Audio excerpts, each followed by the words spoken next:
கட்டுரைகள் பலவற்றை வழங்கியும் ஆசிரியராக பணியாற்றி கொண்டிருக்கக்கூடிய அசோகன் சாமுவேல் ஐயா அவர்கள் மிக அற்புதமாக தன்னுடைய உரையை வழங்குவதற்காக ஆயத்தமாக இருக்கின்றார்கள்.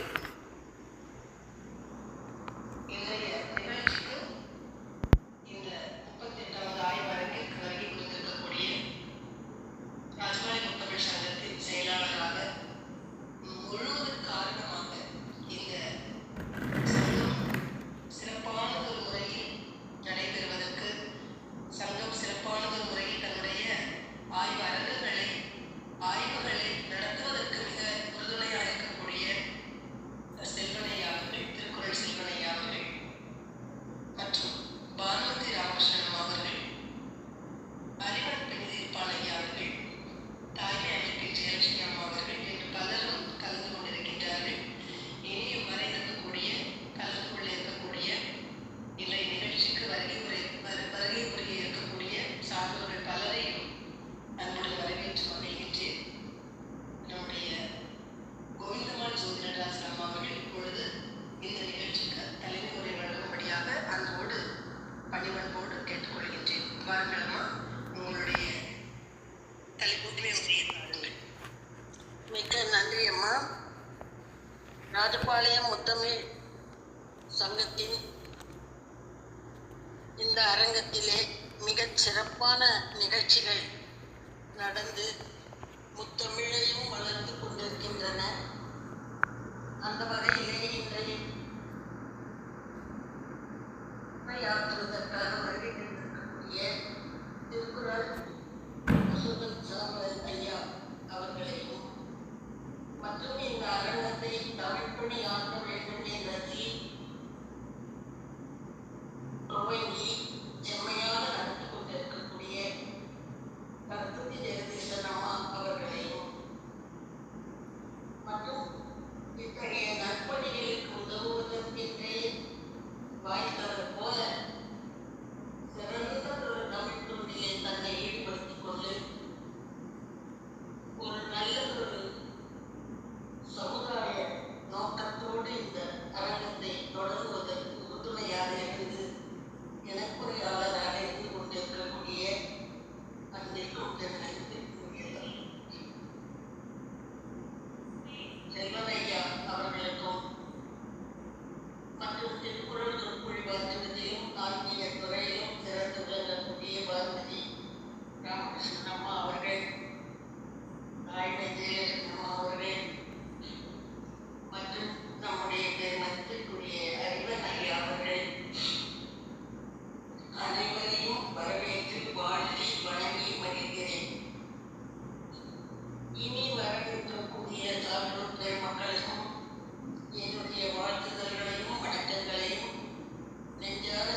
ஞானிகள் பிறந்த நாடு இது.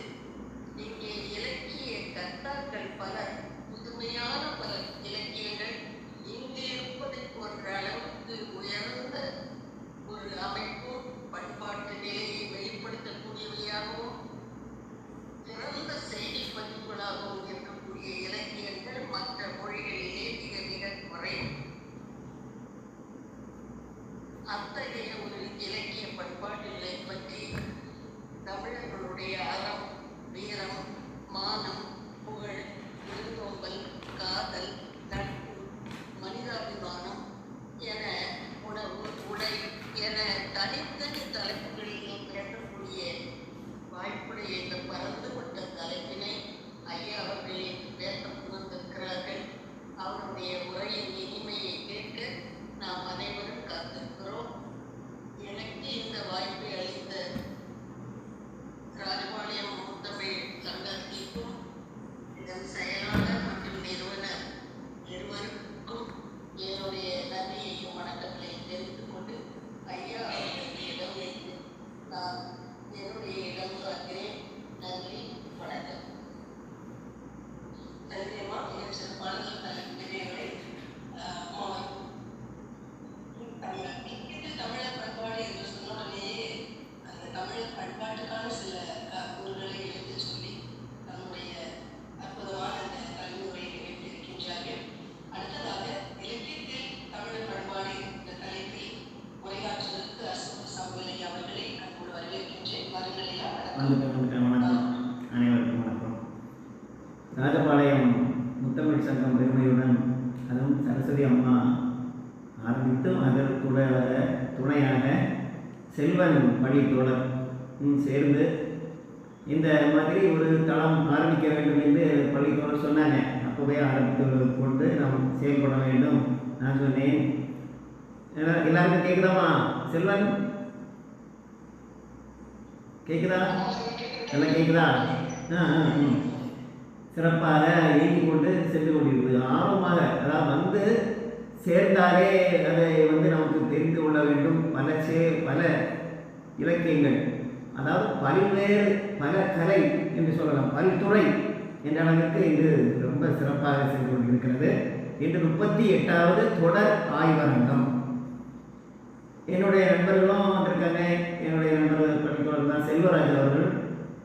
இது ராமாயணம், செல்வராமாயணம் என்பது 21,000 பாடல்கள் இருக்கிறோம். மற்றும் பல ஆளுநர்கள் வந்து, அன்பர்கள் வந்து சிறப்பாக தொகுத்து பல செய்திகளை கூறியிருக்கிறார்கள். நான் ஒவ்வொரு நாளும் குறித்து வைத்துள்ளேன். இது இப்போ ஒவ்வொருத்தரும் பேசுகிறதெல்லாம் என்னைக்கு பேசுகிறாங்க, அதெல்லாம் ஒரு கட்டுரை மாதிரி எழுதி நம்ம சமர்ப்பிக்க வேண்டும், வைத்துக்கொள்ள வேண்டும் ஒரு ஆசை. அதையும் பின்னூட்டம் கொடுக்குற செய்திகளும் அவர்கள் வந்து ரொம்ப ஆராய்ந்து நுணுக்கமாக சொல்லக்கூடிய, அதை கேட்கும் போதே நமக்கு பல செய்திகள் கிடைக்கிறது. அந்த அளவிற்காக சென்று கொண்டிருக்கிறது. அம்மா கோவிந்தம்மாள் தலைமையில் செல்வது. நம்ம செழியன் ஐயா ஒரு நாள் வந்திருந்தாங்க, 1-2 பேர் வந்திருந்தாங்க. இன்னும் நம்முடைய நண்பர்களெல்லாம் இணைத்து இந்த தளம் சிறப்புடன் செல்ல வேண்டும் என்பதே என்னுடைய ஆசையுடன், நான் ஏற்கனவே இலக்கியத்தில் மருத்துவம் சார்ந்து சொல்லியிருக்கிறேன். இன்று 2வது நாள். இந்த தமிழர், இன்றைக்கு தமிழர் பண்பாடு, பொங்கல் வந்து பார்த்திங்களா, தமிழர் திருநாள். இந்த நாளில் இதை பற்றி நான் பேச வேண்டும் என்று அங்கே முடிவெடுத்திருந்தேன். ஆனால் கால நேரம் சரியாக அவர்களை நான் வேலை பார்க்கக்கூடிய இடத்திற்கு வர வேண்டும். அங்கே ஊரில் இருந்தாலும் அதை செய்வதற்கு முடியாத பட்சத்தில் இன்று இதை பேசுவதற்கு ஆவலுடன் உள்ளேன். இன்று நமக்கு தமிழர் பண்பாடு, பொங்கல் திருநாள் தொடர்ச்சியாக நாம் செய்து கொண்டிருக்கிறோம். அதே போல ஒவ்வொரு இடங்களிலும் பண்பாடு வளர்ந்து கொண்டே இருக்க வேண்டும். இது எப்படி வளர வேண்டும், எதற்கு இந்த வளர வேண்டும் என்றால், இது சார்ந்த செய்திகளை மற்றவர்களுக்கு தொலைநோக்கு பார்வையில் அதை நாம் கொடுத்து கொண்டே இருக்க வேண்டும். பாரம்பரிய வழக்கப்படி நாம் இப்போ தொடர்ச்சியாக இதை இயங்கிக் கொண்டு இருக்கிறோம். முன்னோர்கள் பரம்பரையாக வந்த, அவர்கள் செய்த, இதெல்லாம் நாம் தொடர்ச்சியாக செய்து கொண்டு வருகிறோம். ஆகவே நம்முடைய உடல் பலன், ஆரோக்கியமான தெளிவான ஆற்றல்கள் கிடைக்கிறது. பல நூல்களிலிருந்து நாம் தெரிந்து கொண்டிருக்கிறோம். அந்த அளவிற்கு தமிழர் பண்பாடு, அதாவது பொங்கல் நாளிலே ஜல்லிக்கட்டு நடைபெறுகிறது. பார்த்தீங்களா, ஜல்லிக்கட்டுனாலே உயிரை மாய்க்கக்கூடியவர்களும் இருக்கிறாங்க. பல காயங்கள் பட்டு சரி அதெல்லாம் பாரம்பரியமாக வந்த விளையாட்டு, இதை தடை செய்கிறவர்களெல்லாம் இருந்தாங்க. இப்போ பார்க்கும்போதே நமக்கு ரொம்ப கஷ்டமாக இருக்கும். போய் முட்டி மாடெல்லாம் போய் முட்டி காயமடைகளை பார்க்கும்போது அது தமிழருடைய வீரம் என்பதற்காகவே தான் இதே மாதிரி பண்பாடு நமது தமிழ் மக்களின் பண்பாடாகும். இது தமிழ் நம்ம மொழி, தமிழர் மரபுகள், வரலாறு, பல விழுமியங்கள், கலைகள், சடங்குகள், தற்காப்பு கலை.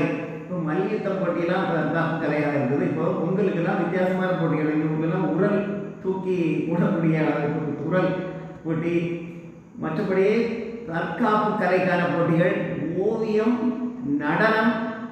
நடனம்லாம் நிறைய நம்மளால என்ன நடனம் இருந்திருக்குது. இப்போ தான் அந்த டான்ஸு இந்த டான்ஸுட்டு பல மேற்கு நாடுகளை சார்ந்துள்ள ஆங்கில பாடல்களுக்கான நடனம். அப்போ பரதநாட்டியம் ஒன்றே அதிகமாக இருந்துள்ளது. அந்த மாதிரி பண்பாடுகளுக்கு வந்தது. சிற்பம்லாம் பல இலக்கியங்கள்லாம் சொல்லியிருக்காங்க சிற்பத்தை பற்றி. கட்டடக்கலை, தஞ்சாவூர் கோயில், அந்த மாதிரிலாம் அதுக்கு இசை மற்றும் கொண்டாட்டங்கள் சொல்லும்போது பல விழாக்கள். இப்போ தீபாவளி மற்றும் பொங்கல் இருக்கிறது. இப்போ இது கேரளாவில் ஓணம் பண்டிகை.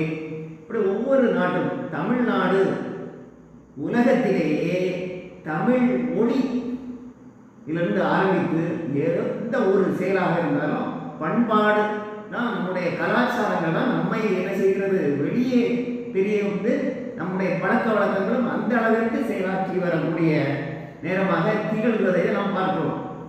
இது அதனாலே இது இறப்பு விகிதம் எடுத்துக்கொண்டால் தமிழகத்திலே தான் குறைவு. அந்த மாதிரியாக அடுத்த கேரளா நாட்டிலும் அந்த மாதிரியாக உள்ளது. இப்போது இறப்பு விகிதம் இன்னும் வர நாம் அது குறைக்க வேண்டும், அதிகரிக்கக்கூடாது. அந்த அளவிற்கு நாம் இதை தொடர்ச்சியாக ஒவ்வொரு பாடலில் ஒரு உதவி பார்ப்போம். இப்போது நான் ஒரே ஒரு பாடல் எங்கள் பள்ளியில் 5ஆம் வகுப்புக்கு அந்த பாடல் நிறைவேறுது பாருங்கள். ஒரு பாடல், தமிழன் என்னோர் சிறப்பு. இதை பற்றி நாமக்கல் கவிஞர் அப்போது ராமலிங்க பிள்ளை அவர்கள் ஒரு பாடல். இந்த பாடல்லாம் நாங்கள் வந்து இந்த 3ஆம் பருவம் ஸ்கூலில் பள்ளியில் 5ஆம் வகுப்புக்கு இந்த பாடல். தமிழர் என்னோர் இனம் உண்டு, தனியே அவர்க்கொரு குணம் உண்டு, அமிழ்தம் அவருடைய ஒளியாகும், அன்பே அவருடைய வழியாகும், அறிவின் கடலை கடைந்தவனாம், அமிர்த திருக்குறள் அடைந்தவனாம், பொறியின் ஆசையை குறைக்கிடவே பொருந்திய நூல்கள் உரைக்கிடுவான், கலைகள் யாவினும் வல்லவனாம், கற்றவர் எவருக்கும் நல்லவனாம், இந்தன இன்னும் உடையோமை, சிற்பம் சித்திரம் சங்கீதம், சிறந்தவர் அவனினும் எங்கே சொல், வெற்பின் கருங்கல் களிமண் போல். அதான் வெற்பின் களிமண் கருங்கல், அதாவது கட்டடக்கலைக்காக வெற்பின் அதில் வந்து வேலை தரத்தால் ஒளி பண்ணும், மானம் பெரிதென உயிர் விடுவான், மற்றவர்க்காக துயர்படுவான், தானம் வாங்கிட தானம் வாங்கிட பூசிடுவான், தருவது மேல் என பேசிடுவான். இதில் பார்த்தீங்களா நம்முடைய தமிழர், அதாவது நம்மளுடைய தமிழ் ஐயா வாங்க கிடைத்தான் ஐயா அப்படிங்க. மற்றபடி இந்த தளத்திற்கு வந்திருக்குள்ள உடைய சரஸ்வதி அம்மா, அடுத்து சரஸ்வதி அம்மா 2 பானுமதி அம்மா, அவங்க நம்முடைய திருநாள் பேசுகிறாங்க. தாய்மை குழுவில் உள்ளவங்க எல்லாம் வந்திருக்காங்க. இன்னும் நம்முடைய நண்பர்கள் வருவார்கள், நண்பர்களுக்கும் வரவேற்போம். ஐயா ஐயா வந்து நேற்று அன்றைக்கு முந்தின நாள் பேசுனதை அனுப்பியிருந்தாங்க ஆடியோ. நானும் ஆடியோ போட்டிருக்கேன் ஐயா, அவங்களுடைய சொல்படி அதை ஆடியோ பரிசீலிச்சிருவோம். நல்லது. அந்த மாதிரி நல்லதுதாங்க. அந்த மாதிரி தமிழர் பற்றிய பாடல்களே அதிகமாக ஒவ்வொரு கவிஞரும் ஒரு இடங்களில் சொல்லி நம்முடைய திறன்களை, நம்முடைய தனித்துவத்தை அருமையாக பண்ணியிருக்காங்க. முதல்ல நம்ம வந்து திருக்குறளில் எப்படி நம்முடைய அந்த இது தமிழர் பண்பாடு சொல்கிறத பற்றி சொல்லுவோம். அதாவது குணநலங்கள் பற்றி. இப்போ திருக்குறளில் ஈகை என்ற பாடலில் பாருங்க, ஈதல் இசைப்பட வாழ்தல் அது வல்லது ஊதியம் இல்லை உயிருக்கு. சரிங்களா? ஈகையை பற்றி கூறியிருக்காங்க. அடுத்து விருந்தோம்பல், அது 81வது பாடல் பாருங்க, இருந்தோம்பி இல்வாழ்வதெல்லாம் விருந்தோம்பி வேளாண்மை செய்ததற் பொருட்டு. இல்லறத்தின் சிறந்த பயனாக விருந்தோம்பல் குறிப்பிடுகிறார். பார்த்தீங்களா? அடுத்து நன்றி மறவாத தன்மை. இப்போ நான் பாடக்கூடிய பாடின தமிழர் என்னும் இனம் உண்டு, தனியே ஒரு குணம் உண்டு, அதிலே பார்த்தீங்களா கொடுத்துருந்தாங்க. என நன்றி மறவாத தன்மை. என்னன்றி கொண்டாருக்கும் ஓய்வுண்டாம், உய்வில்லை செய்நன்றி கொண்ட மகற்கு. இந்த மாதிரி இதில் செய்நன்றி மறவாமை என்பது நம் செந்தமிழ் நாட்டு மக்களின் தலையாய கடமையாக இருந்துள்ளதை குறளில் பார்க்கணும். அடுத்து ஒழுக்கம். ஒழுக்கம் பற்றி சொல்ல வேண்டியதில்லை. ஆனால் இன்றைக்கு ஒழுக்க நெறி குறைபாட்டிலாம் பல அதாவது பல செயல்கள் நடைபெறுகின்றன. அந்த ஒழுக்கம் தடை போகும்போது அந்த மாதிரி அவருக்கு இப்போ நம்மளுடைய வீட்டில் தான் பெற்றோர் சொல்படி கேட்க வேண்டும் என்பதெல்லாம் நம்ம சொல்லுவோம். இப்போ உள்ள பிள்ளைகளுக்கெல்லாம் எது சொன்னாலும் ஒரு கருத்தாக மறைமுகமாக அவர்களுக்கு அதை ஊட்டி அதை விழிப்புணர்வாக ஏற்படுத்த வேண்டும். அந்த மாதிரி இதெல்லாம் குறைந்து கொண்டே வருகிறது. அதை சரி பண்ணுறது நம்முடைய பெற்றோர்களும் சமூகத்தில் நடைபெறக்கூடிய பல நேரங்களில் அவருடைய ஈடுபாடும் அதிகமாக இருக்க வேண்டும். சில இப்போல்லாம் விருந்தோம்பல் பற்றி சொல்லணும்னா, இப்போ ஒரு திருமண வீடு பல நிகழ்வுகளுக்கெல்லாம் என்ன செய்கிறாங்க, நம்மளுடைய பிள்ளைகள்லாம் போகிறதுக்கே கூச்சப்படுறாங்க. அந்த அளவு விருந்தோம்பல் பற்றி, அதாவது அவருடைய உபசரிப்பு, உறவினர்களை அரவணைப்பது, இந்த மாதிரி எல்லாம் குறைந்து கொண்டே வருகிறது. அந்த அளவுக்கு சரி. ஒழுக்கம் விழுப்பம் தரலாம், ஒழுக்கம் உயிரினும் ஓம்பப்படும். இல்லைங்களா? அடுத்து நட்பு. நட்பு இருந்தால் தான் நம்மளுடைய வட்டாரம் சுற்றத்தினர் உற்றார் உறவினர்கள்லாம் நம்மிடம் என்ன செய்வாங்க, கலந்து நம்மை நம்ம அவங்களுடைய பேசலாம். அந்த அளவுக்கு இருக்கக்கூடிய நட்பை பற்றி முகநக நட்பது நட்பென்று நெஞ்சத்து அகநக நட்பது நட்பு. உடுக்கை இழந்தவன் கைபோல் ஆங்கே இடுக்கன் களைவதாம் நட்பு. நட்பை பற்றி அவருடைய குணங்கள் இன்னொரு குறளில் இல்வாழ்க்கை அன்பும் அறனும் உடைத்தாயும் இல்வாழ்க்கை பண்பும் பயனும் அது. அடுத்து உழவு தொழிலை பற்றி உழுதுண்டு வாழ்வாரை வாழ்வார் மற்றவர்களாம் தொழுதுண்டு பின் செல்பவர். அடுத்து பண்புடைமை பற்றி ஒரு குறளில் பண்புடைமை நயனோடு நன்றா புரிந்த 994வது பாடல். நயனோடு நன்றா புரிந்த பயனுடையார் பண்பு பாராட்டும் உலகு. இதில் நீதியையும் அறத்தையும் விரும்பியவருக்கு பயன்படும் சொன்னதெல்லாம் இதெல்லாம் பாருங்க. அந்த மாதிரி அடுத்து தொல்காப்பியத்தில் ஒரு பாடம் மூலமாக பார்ப்போமா? இப்போ திருவள்ளுவர் பற்றி திருவள்ளுவரில் எந்த ஒரு செயலுக்கும் அது நமக்கு பயனுள்ள வகையில் இருக்கக்கூடியது. இதில் நிறைய இருக்கிறது. நான் கொஞ்சம் குறிப்பாக எனக்கு நான் சொல்கிறேன்.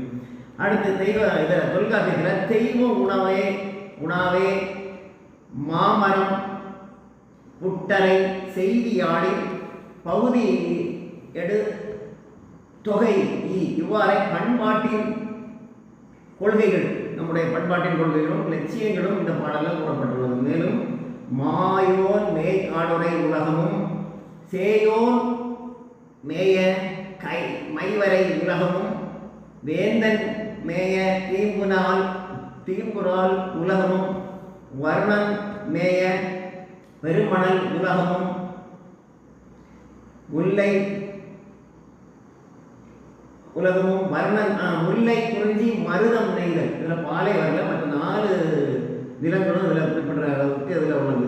4 நிலம் சம்பந்தமாகவும் உள்ளது.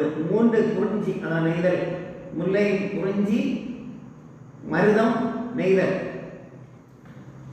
என சொல்லிய முறையில் சொல்லவும் படுமை என தொல்காப்பிய கூற்றின்படி பண்டைய தமிழ் மக்களின் 5 நிலத்தில் கடவுளை பற்றியும் அந்நிலத்தில் பயன்படுத்தப்பட்ட பொருள்கள் பற்றியும் தமிழர்களின் வாழ்க்கை சிறப்பையும் வரலாற்று சிறப்பையும் தொல்காப்பிய பொருளாதாரத்தின் வழியாக அறிய முடிகிறது. அடுத்ததாக பண்டைய தமிழ் மக்கள் களவு கற்பு வாழ்க்கை முறைகளை கொண்டு தமிழர் பண்பாடு மிக சிறப்பாக இருந்தது எனலாம். இந்த பாடலிலிருந்து அடுத்து வேட்டை சமூகம் கால்நடை வளர்ப்பு போன்ற முறைகளில் தமிழ் சமூகம் நன்கு வளர்ச்சி கண்டது. ஆரியர் சமூக கலப்பால் யாகத்தின் அடிப்படையில் பண்டைய தமிழ் சமூகம் ஒடுக்கப்பட்டது. பண்டைய காலத்தில் ஆரியர் பண்பாடு கலப்பு இல்லாமல் தமிழர்கள் திருமணம் நடைபெற்றதையும் தமிழர்கள் களவு கற்பு ஏறுதழுவுதல் தான் மாடு அதான செல்வன் அப்படி ஜல்லிக்கட்டு ஏறு தழுவுதெல்லாம் இந்த நேரமே சொல்லியிருக்காங்க பார்த்தீங்களா. உடன்போக்கு போன்ற திருமண முறைகள் நடைபெற்றதையும் அறிய முடிகிறது. ஐயா அனைவரும் கொஞ்சம் கேட்டிருந்தாலும் என்னுடைய பின்னோட்டத்தை கொஞ்சம் நான் தவறுதலாக சொன்னாலும் குறிப்பிட்டு சொல்லும்படியாக கொள்கிறேன். அடுத்து திருமண முறைகள் நடைபெற்று அறிய முடிகிறது. சங்ககாலம் உணவு தேடும் வாழ்க்கை முறை மாறி உணவு உற்பத்தி செய்யவும் நிலையில் மிகுந்த கவனம் செலுத்தப்பட்ட காலம்.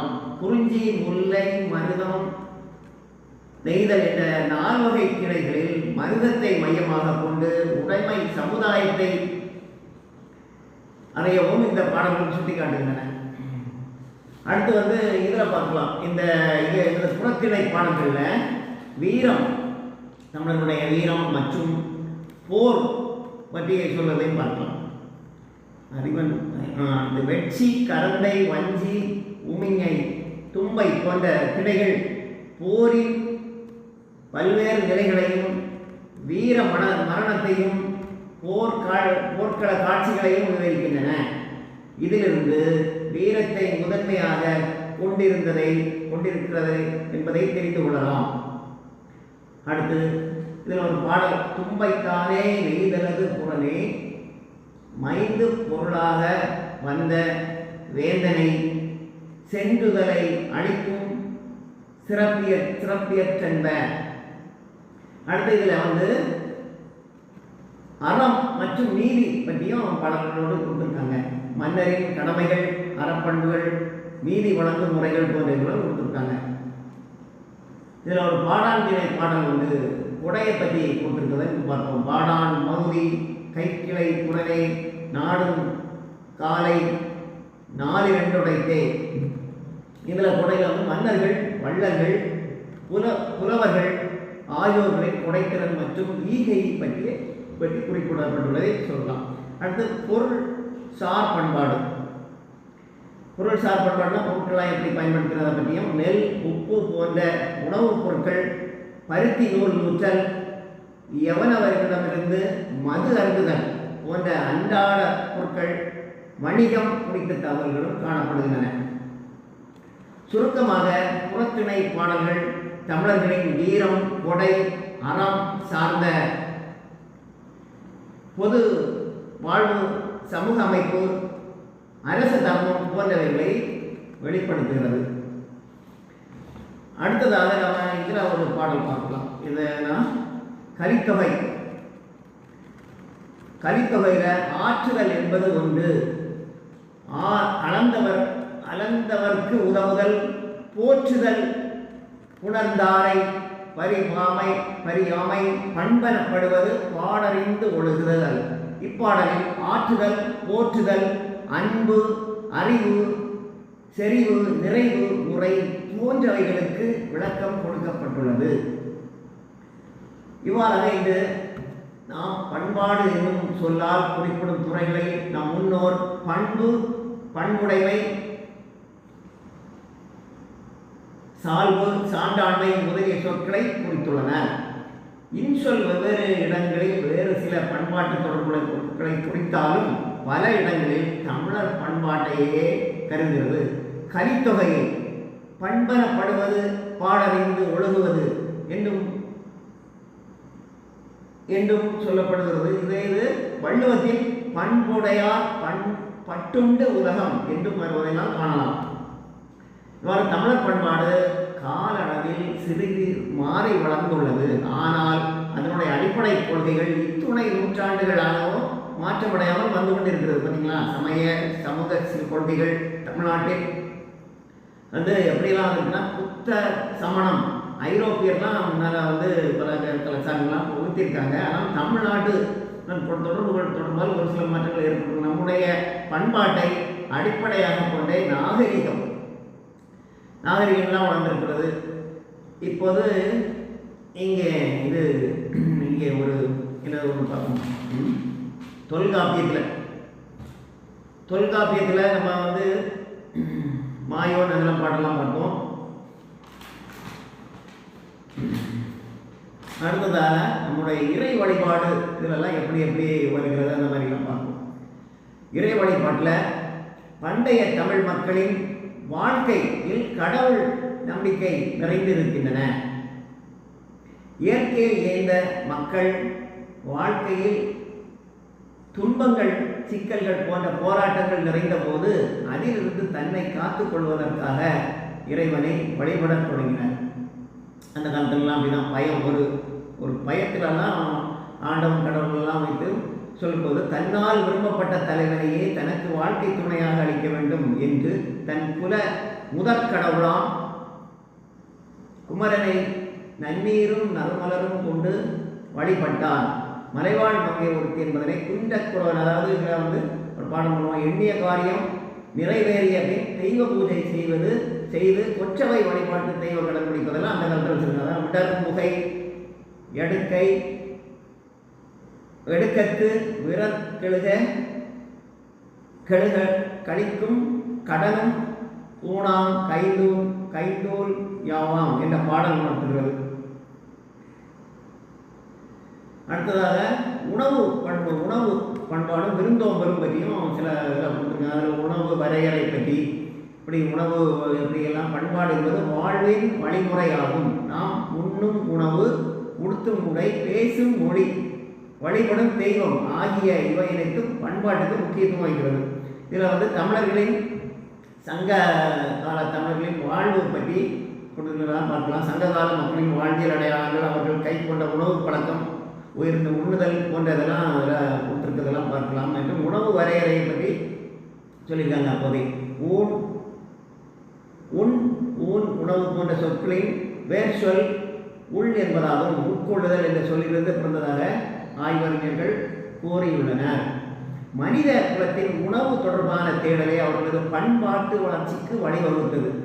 உணவுப் பொருள் தேடல் நாட்டு மருந்து பயன்படுத்தியிருக்காங்க. நாட்டு மருந்து இன்றைக்கெல்லாம் ஆங்கில மருந்து முகத்தில் ஆங்கிலம் சொந்தமாக, அதனால் உடலுடைய உணவு பழக்கங்கள்லாம் மாறி வருகிறது. அவருடைய அதற்கேற்ற செயல்பாடும் குறைந்து கொண்டே வருகிறத பார்க்கலாம். பார்த்தீங்களா, பாரம்பரிய உணவு இப்போது சில பேர் தான் பயன்படுத்தி கொண்டு வருகிறாங்க. இப்போது அந்த மாதிரி சங்க இலக்கியத்தில் அதனுடைய நெருப்பை கண்டறிந்து அதை தம்முடைய கட்டிப்பாட்டுக்குள் கொண்டு வந்த பிறகே சமையல் முறை அப்போது ஆரம்பித்தாங்க. நெருப்பு மூட்டி சமைக்கும் அடுப்புகள் பற்றியெல்லாம் நிறைய குறிப்புகள் கொடுத்துருக்காங்க. இப்போதெல்லாம் கேஸ் அடுப்பதெல்லாம் பயன்படுத்துகிற மாதிரி. அடுத்து இங்கே சங்க தமிழில் பல்வேறு விதமான சமையல் முறைகள்லாம் பல்வேறு விதமாக தான் கொடுத்துருக்காங்க. அப்போது அவருடைய சமையல் முறைகள், சோறு என்பது அடிசில் அழினி அப்படிலாம் பெயர் கொடுத்துருக்காங்க. அந்த மாதிரி அடுத்தல நமக்கு திருக்குறளில் விருந்தோம்பல் எல்லாம் பற்றி நம்ம பார்த்துருந்தோம். மேலும் என்னென்னா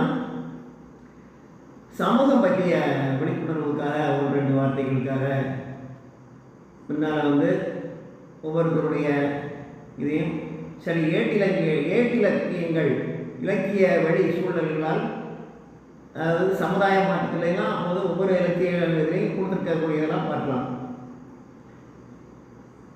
இனி உறவு முறை சொற்கள்லாம் அப்போ எப்படி குறிப்பிட்டிருக்காங்க அதையும் கொஞ்சம் பார்ப்போம். உறவு முறை குடும்பம், அலுவலகம், காவல்துறை, மருத்துவத்துறை, சுற்றுப்புற தூய்மை பணியாளர்கள் முதலானவரை அழைக்கின்ற விதமும் பண்பாட்டு சடங்கு வழிமுறைகள், நாகரிகங்கள் போன்ற பல வகைகளும் பற்றியும் குறித்திருக்கின்றனர்.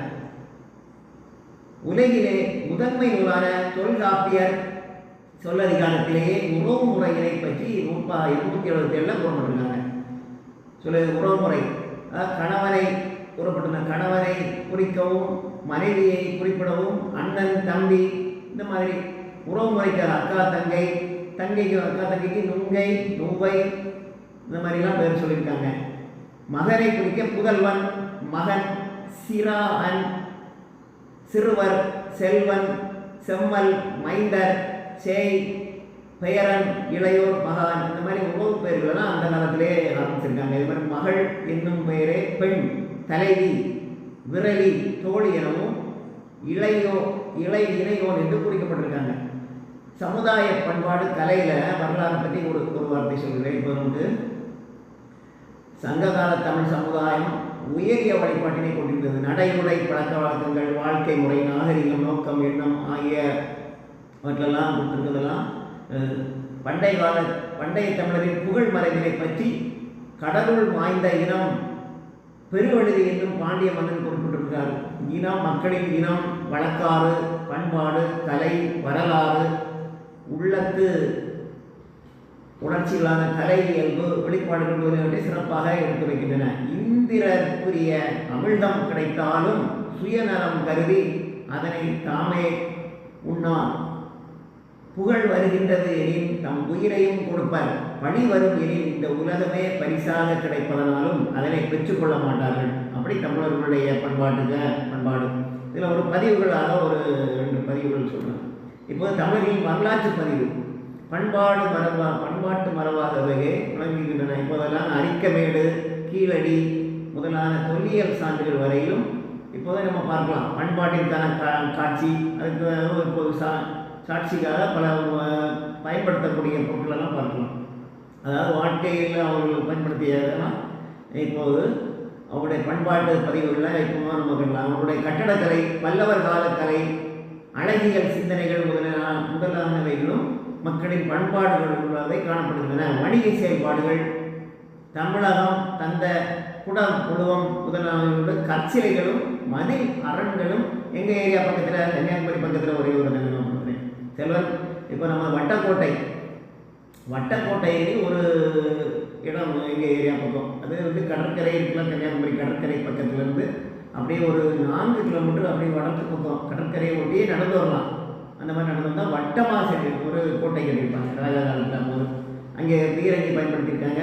கடல் கரையிலேயே கட்டியிருக்காங்க.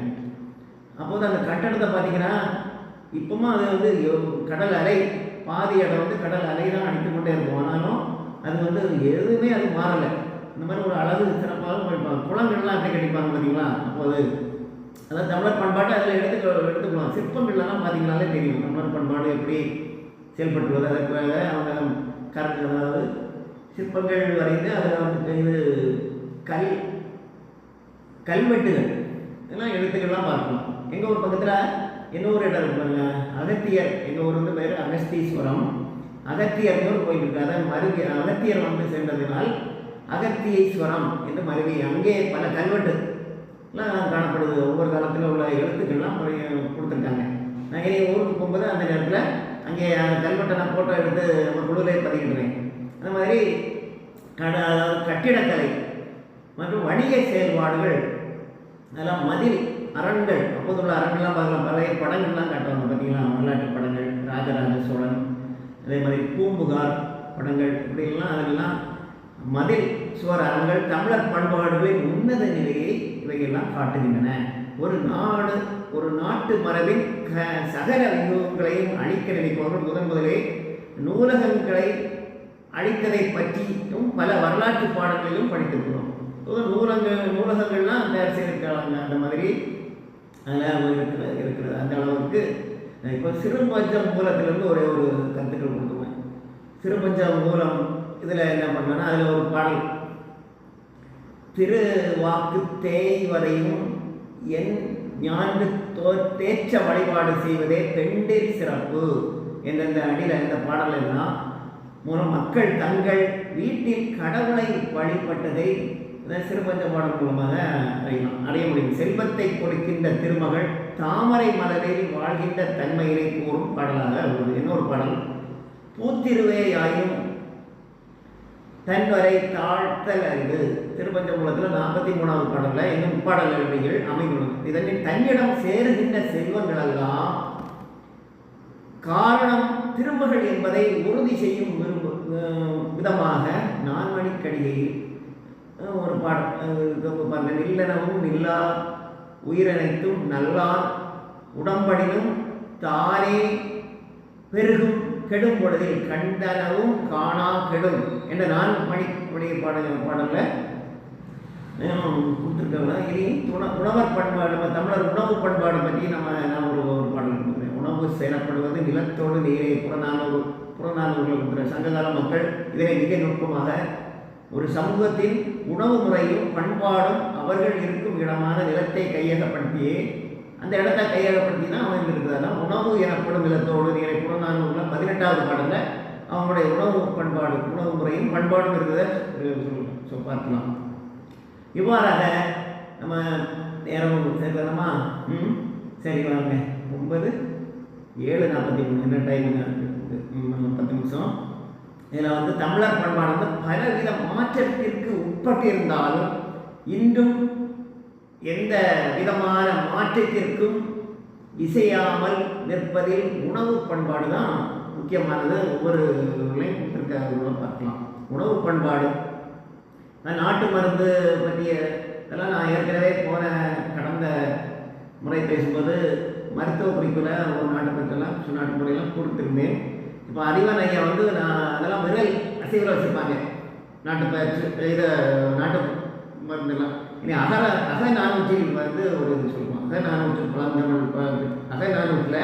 பழந்தமிழ் நம்முடைய தமிழர்களுடைய பண்பாடுகளை பற்றி ஒரு சில வார்த்தைகள். உலக இலக்கிய வகைமைகளுள் தமிழில் சங்க இலக்கியங்களுக்கு தனி சிறப்பு.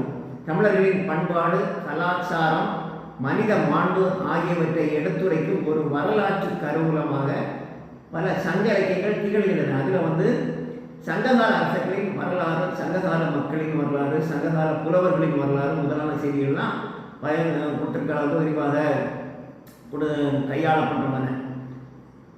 ஆங்கிலம், அதாவது அகநானூறு இன்னொருக்கு நெடுந்தொகை என்ற வேறு உண்டு. அகநானூறு இதில் வந்து களவு, கற்பு என்ற இரு ஒழுக்கத்திலும் அமைந்து முல்லை, குறிஞ்சி, பாலை, மருதம், நெய்தல் ஆகிய திணைப்பாடல்களாகவே கொண்டுள்ளது. எனவே பண்டைய தமிழர் திருமணம் பற்றியும் விருந்தோம்பல், பண்டை தமிழர் சமயம், பழக்க வழக்கங்கள், நம்பிக்கைகள், கலைகள் போன்ற பழந்தமிழர் பண்பாடுகளை அகநானூற்றின் வழியை எடுத்து என்பதெல்லாம் மற்றபடி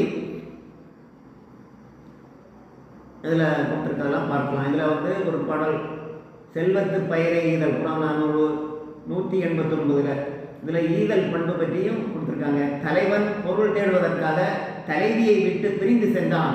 இதனால் தலைவனை பிரிந்த வருத்தத்தில் தலைவி நிலை கொள்ள தலைவியை தேற்றும் தோழியானவள் எல்லோருக்கு இல் என்று இயைவது கரத்தல் வல்லா நெஞ்சம் வலிப்ப நம்மினும். இது அகநானூறுல 53வது பாடல்ல. அதே மாதிரி தன்னை தேடி பொருள் இறந்து கேட்பவர்களுக்கு இல்லை என்று கூறும் வலிமை நெஞ்சத்தை கொண்டவர்கள் தமிழர்கள்.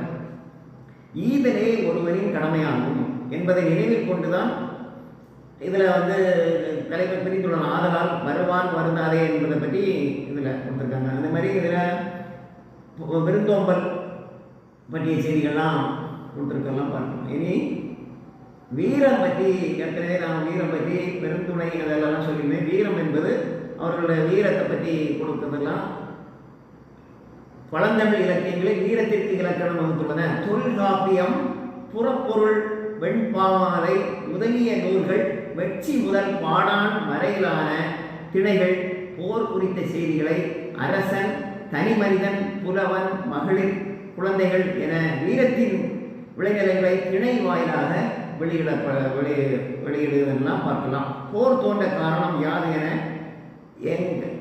கூறுவதையெல்லாம் சொல்லியிருக்காங்க. மேற்கோள் போர் பற்றி உள்ள செய்திகள் இப்படி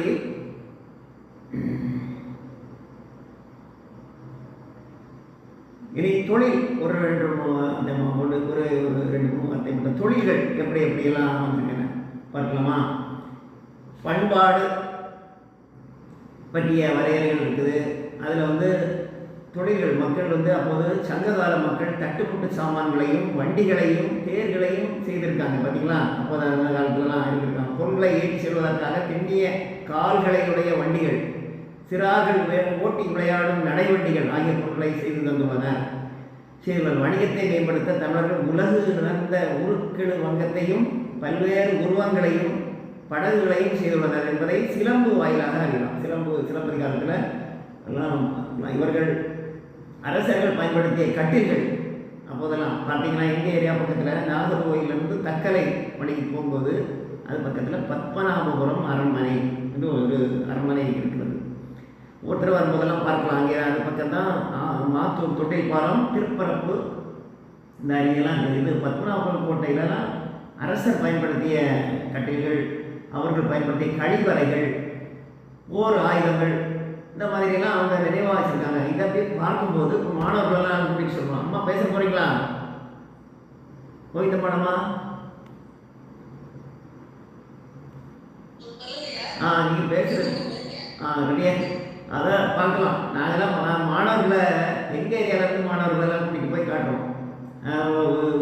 அப்போது அவங்களுடைய உடை ஆயுதங்கள் வரை அங்கே வச்சுருப்பாங்க. அவங்க தடுக்கக்கூடிய ஆயுதங்களில் வந்து வாழ், தடை செய்வதற்கு அந்த இட்லி தட்டு மாதிரி வச்சுருப்பாங்க, அது கேடயம் மாதிரி. அந்த மாதிரி அவங்களுடைய பொருட்கள் ஒன்று சேர்த்தாங்க. அந்த மாதிரி இதில் வந்து அந்த அவங்களுடைய கைத்திறன், அதாவது அது என்ன சொல்கிறாங்கன்னா அவங்களுடைய திறன் இப்போது கட்டடக்கலையில் பார்க்கலாம்.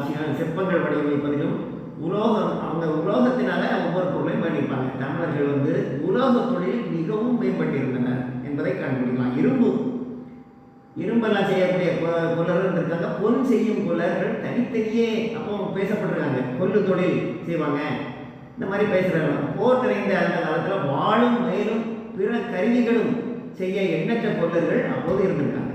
அப்போது கொல்லர்கள் இதெல்லாம் கொடுக்குறதுக்கு அந்த நேரத்தில் இருந்திருக்காங்க. அந்த அளவுக்கு மற்றபடி மண்பாண்ட தொழில்கள் ரொம்ப சிறந்து வாங்கியிருக்காங்க. உணவு தேவைக்காக மனிதன் கண்டுபிடித்த பழைய தொழில்களும் மண்பாண்டம். நம்முடைய தமிழர்களுடைய வழிவகையாக மண்பாண்டம். இன்னும் பொங்கல் வைக்கணும் வேண்டும் என்றால் மண் பானையில் தான் வைக்கணும். ஆனால் என்ன செய்கிறாங்க பார்த்தீங்களா? ஏதாவது சிறுவர் ஏதாவது கேஸ் அடுப்பு இந்த மாதிரி அதை பயன்படுத்துறதுக்கு தவறுறாங்க. அந்த அளவுக்கு இந்த செயல்படுகிறது. அக்காலத்து மண்பாண்டங்கள் கருப்பு சிவப்பு பானை ஓடு என்று அழைக்கின்றன. இந்த கருப்பு சிவப்பு வண்ணமானது கவிழ்த்து வைக்கப்படுகின்ற ஒரு தனிப்பட்ட சுடுமுறை மாதிரி செய்கிறாங்க. நெசவு தொழிலாம் இப்போ அவங்களுடைய ஆடை கதர் ஆடை. இப்போ எனக்கு தெரியுமா, 68 என்னுடைய பிறந்த 68லலாம் அப்போ தான் கதர் ஆடை தான் கொடுப்பாங்க. அந்த மாதிரி பள்ளியை குளத்துலலாம் பார்த்தீங்கன்னாலே தெரியும், பழைய சட்டைகள்லாம் கொடுக்குறவங்க கதர் ஆடைகள் தான் நெசவு தொழில். சங்க காலத்தில் தலை ஆடையையும் பட்டு மற்றும் மெல்லிய நூலால் நெய்யப்பட்ட ஆடைகளையும் பயன்படுத்தியுள்ளன. துகில், கலிங்கம், அறுவை, கச்சு போன்ற சொற்கள் பட்டினப்பாலையில் சொல்லதான் பார்க்கலாம். பட்டினப்பாலையில் அதை பற்றி பதிவு செய்யப்பட்டுள்ளன. பரத பண்டிர் தலைகளால் கோர்க்கப்பட்ட ஆடைகள் அணிந்தன. துகில், கலிங்கம் என்ற 2 வகை ஆடைகள் மட்டுமின்றி விலை உயர்ந்த பட்டாடையும் கொடுத்திருக்காங்க. அதான் கொட்டைக்கரைய பட்டுடை நீ நல்கி. இது பொருளாதார படையில் 155வது பாடலில் யார் சொல்கிறாங்க, உடன் தாமக்கண்ணியார் பொருளார் இந்த மாதிரியெல்லாம் அடைந்தாங்க. அப்போ சங்ககால மக்கள் இயற்கையோடு ஏய்ந்த வாழ்ந்தனர் என்பதை நம்ம பார்க்கலாம். இதே போது நம்ம என்ன செய்ய வேண்டும், தொடர்ச்சியாக வர வேண்டும் என்று ஒரு என்னுடைய ஆசை தான் இருக்கிறது. இதில் நம்ம வந்து என்ன பண்ணுறோன்னா, இப்போ நம்ம முடிப்போமா? இப்போ இதில் வந்து என்ன ஒரே ஒரு இதில் அவர் போர்க்கப்பட்டுள்ள ஒரு செய்திகள். இதில் வந்து இப்போதெல்லாம் இப்போ எதிராக நடக்கிறத பாருங்கள். இதெல்லாம் இல்லாத இருக்கக்கூடாது என்பதற்காக அதை வழிவகுத்து அது விழிப்புணர்வாக நம்ம செயல்படணும். மொழி ஒரு அழிந்து வருது பார்த்தீங்களா, கொச்சை ஆங்கிலம் கலந்து மொழி பேசப்படுறது, இதை நம்ம தடை செய்யணும். அடுத்து ஆடை முறை ஒவ்வொருத்தரும் அசிங்கமான அளவில் ஆடை அணிகிறதுக்கு நம்முடைய தமிழர்களுடைய வழியான வேஷ்டி, பாரம்பரிய பட்டு, கைத்தறி ஆடைகள் இந்த மாதிரிலாம் இல்லாமல் இருக்கலாம். அடுத்து மனித குணங்கள் அணிந்து வருகிறது, இதே இருக்கும் இதெல்லாம். அடுத்து மருத்துவம், ஆங்கில மருத்துவம் என்பது நம்ம நாட்டு மருத்துவத்திலே எல்லாத்துக்குமான ஒரு தீர்க்கக்கூடிய மருந்து வகைகள் உள்ளன. அதே மாதிரி தான் பாரம்பரிய உணவு பழக்க வழக்கங்கள் தான் மையம். இப்போதெல்லாம் என்ன பண்ணுறாங்க பார்த்தீங்களா, துரித உணவுகள்லாம் செயல்படுத்துறாங்க. உணவு பழக்கம் தான் மையம். மேலும் மேற்கத்திய கலாச்சாரங்கள் எல்லாம் பயன்படுத்துகிற அளவுக்கு இது இருக்கக்கூடாது. இதெல்லாம் தடை செய்யணும். இதெல்லாம் சரியாக பயன்படுத்தி நாம் நல்ல வாழலாம். மனம் நிறைந்து நம்முடைய தமிழர் பண்பாடு காத்து அது வழி செயல்பட வேண்டும். இது வந்து மேலும் என்ன செய்ய வேண்டும் என்றால், தமிழர் பண்பாடு குறைவு. நாங்களாம் பள்ளிக்கூடத்துலலாம் ஒவ்வொரு பண்டிகை காலங்களிலும் அவர்களுக்கு வந்து கட்டுரைகள்லாம் அந்த மாதிரி இருக்கும். இப்போ நாமெல்லாம் சும்மா இருக்கும்போதெல்லாம் நினைச்சுவேன் தனித்தனியாக இந்த மாதிரியெல்லாம் செய்திருக்காங்கன்னே அப்படி எழுதி வைத்து அவங்கள சில நேரம் போகிற நேரத்தில் ஒரு பீரியட் நேரத்தில் அதெல்லாம் செயல்பட வச்சுக்கணும். இந்த மாதிரி ஒவ்வொரு செயல்களுக்கும் அரசாங்கமும் என்ன செய்யணும், பல ஒரு விழிப்புணர்வாக செயல்படுத்த வேண்டும். நம்ம பண்பாடு நம்முடைய கலாச்சாரங்களை காப்பாற்றலாம். இப்போது முடிவுரை நமக்கு நான் வந்து முடிவுரையாக என்ன செய்யணும், நம்ம மெயினாக முக்கியமாக நம்ம நம்முடைய முன்னோர் வழி செயல்களை காப்பாற்றி அதன்படி நாம் நடந்து நல்ல சிறப்புடன் வாழ வேண்டும் என்று என்னுடைய சுருக்கமான இந்த கற்றை தமிழ் இலக்கியத்தில் தமிழர் பண்பாடு என்று கேட்ட அனைவரும் உங்களுடைய உலகம் வணங்கி, மேலும் இவாஞ்சலின் ஐயா இதெல்லாம் பின்னோட்டத்தை நான் வரவேற்கிறேன். அறிவன் ஐயா வந்திருக்காங்க. சகோதரி சங்கரி அவர்களும் ஒரு நாள் நீங்கள் பின்னோட்டம் கொடுக்கலாம். செல்வன் சரி, சிறப்பாக இருந்ததா? மேலும் என்னுடைய குறை ஏதாவது இருந்தாலும் சொல்லுங்கள். மேலும் அடுத்த முறை வரும்போது இன்னொரு முறை பேசுவதற்கு ஆய்வாளராக உள்ளேன். என்றும் நன்றி அனைவருக்கும். சரியா?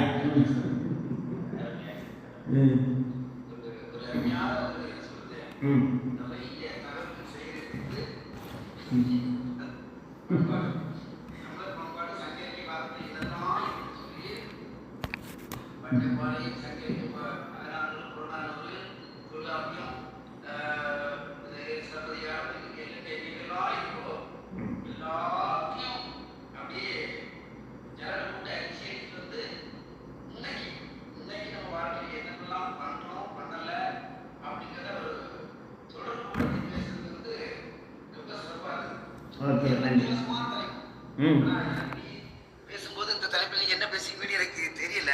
ஆனா எல்லாத்தையும் தொட்டு எல்லாத்திலுள்ள பாடல்கள் எல்லாம் சுட்டி காமிச்சு நம்மளுடைய உணவு முறைகளா இருக்கட்டும், விருந்தவங்களா இருக்கட்டும், நிறைய இந்த இன்னைக்கு ஜல்லிக்கட்டு விளையாட்டு 2000 ஆண்டுகளுக்கு முன்னாடியே இருந்திருக்குன்னு நினைக்கும் போது இந்த பாடல்கள்லாம் சொல்லப்பட்டிருக்குங்கிறது ரொம்ப பெருமையா இருக்கு. 2000 ஆண்டுகள் இன்னைக்கு தொடர்ச்சியா நீங்க சொன்னது நிறைய விஷயங்கள் தொடர்ந்து அப்படியே அதைத்தான் இன்னைக்கு நம்ம ஃபாலோ பண்ணிட்டு இருக்கோம். ஆனால் நிறைய விஷயங்கள் நிறைய மாற்றங்கள்லாம் நடந்துச்சு, நிறைய மாற்றம் நடந்துட்டு இருக்கு. ஆனால் இப்படி சங்கிலிக்க நூலெல்லாம் படிச்சுக்கிட்டு இருந்தாலே திரும்பவும் நம்ம அந்த இதெல்லாம் பண்ணணும் கூடிய ஒரு ஆசை வரும்.